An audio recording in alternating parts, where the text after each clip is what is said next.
Families of the Sandy Hook victims reached a $73 million settlement with rifle manufacturer Remington. Now, the families say Remington should have never sold such a dangerous weapon to the public, slamming the way the rifle was marketed. Joining me now is to weigh on this is the president of Crime Prevention Research Center, John Lott. John, Remington's only crime was making a legal product protected under the U.S. Constitution, yet they pay $73 million. This is all kinds of wrong in my view. Well, I mean, Remington's bankrupt. This is mainly going to be the insurance company that's going to be picking it up and whatever assets that the company has. Obviously, they never even got to court on this.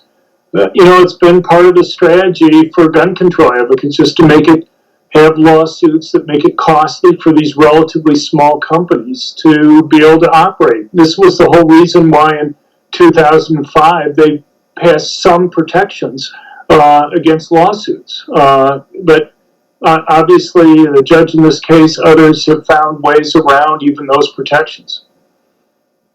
Yeah, Soros-funded DAs all over this country are releasing criminals. Shootings in Texas and in South Carolina verify that government fails to implement those gun restrictions, and that's why people are dying. And one party is working to disarm law-abiding citizens who could fight back against the bad guys with the guns, which, by the way, those guns are plentiful in the black market now because Joe Biden has wide open borders. Isn't the failure here not Remington, but government?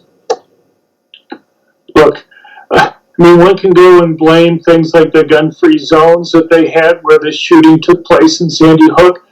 We put out a report recently looking at all the school shootings, everything from an accidental discharge all the way up to a mass public shooting from 2000 through 2018.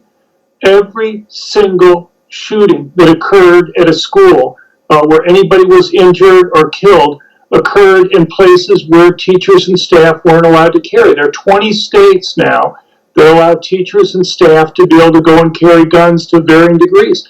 And yet, there's no shootings in any of those schools. The attacks occur in those places where people are disarmed. You put one police officer in a school, and that person has an almost impossible job. If the person's going to attack and they know the only person that has a gun is the person in uniform, they stand out because they know if they can go and kill that person, they'll have free rein.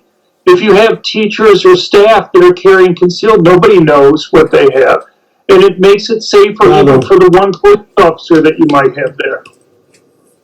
John, I got to tell you, here in Texas, there are school districts here that put up signs saying, "We love our kids, we'll protect our kids, our teachers are armed." And as you just said, they don't get these wild, crazy people going in there and shooting up the joint because they know they'll be confronted right away and they won't be able to ply their despicable trade. I am imploring governments all over this country, why don't you love your kids more to protect them instead of leaving them open to predators? John Lott, thank you very much, sir. Appreciate the time.